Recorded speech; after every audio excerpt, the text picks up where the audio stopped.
We've seen the bears continue their dominance throughout the month of October. But if we're going to see this historic rally continue, the bulls need to step in now.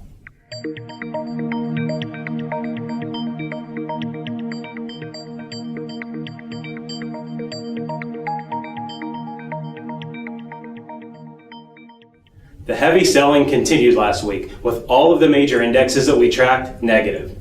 The S&P 500, the Dow, and the NASDAQ were all down around 4% last week, with the Russell 2000 down over 5%.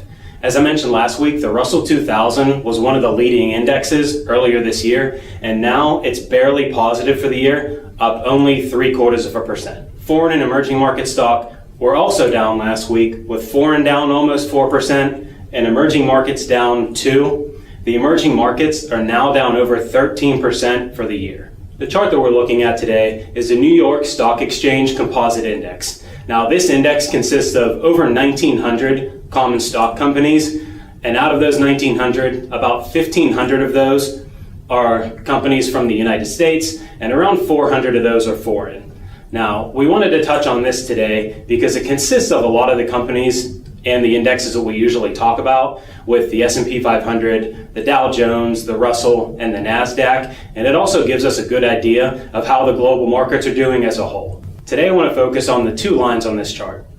First, the thick blue line, which is showing that the New York Stock Exchange Index has been on an uptrend all year, and also there's a thin line above that, which is the 200-day moving average, which is a key level that we pay attention to see if we're bullish or bearish on the current market. Now, as I mentioned earlier, there's been accelerated selling over the past couple weeks, and last week we actually saw this index drop down below the 200-day moving average and also below the uptrend line. Now, a couple times earlier this year, we actually saw this index drop below the 200-day moving average, but we've seen almost immediate bounces back up above the 200-day moving average. So we're paying close attention to see if we do see another rebound like we saw earlier this year, to a bounce back up above the 200-day moving average. And if this doesn't happen relatively soon, we could see continued selling throughout the remainder of this year. With market volatility dominating the news headlines from last week, we wanted to take some time to go over some reasons why you could remain bullish during this market sell-off.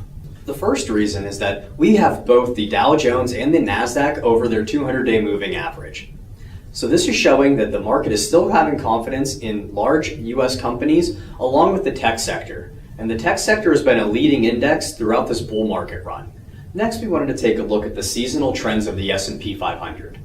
And what this chart is showing is the average returns per month over the last 20 years. And what you can see is in July, the market usually stages a sell-off and ends around mid-October. And then after mid-October, we usually see, on average, a strong finish into the end of the year. And lastly, retail sales came out last week, and they remain strong. Although we've seen a decline in restaurant receipts by about 1.8%, analysts believe that's because of Hurricane Florence. And the rest of the retail space seen growth of about 0.5% as expected. The next couple weeks are going to be crucial for the stock market as we see earnings season start to ramp up. And actually, 54 of the 500 S&P 500 companies are reporting their last quarter's earnings this week. These companies are expected to continue their record-setting profits and revenues, so if this does happen, we could see a nice rebound in the markets for the remainder of the year. Thanks for watching, and we strive to give you everything that you need to know about the markets in 5 minutes or less. Like our Facebook page and share the video. Thanks.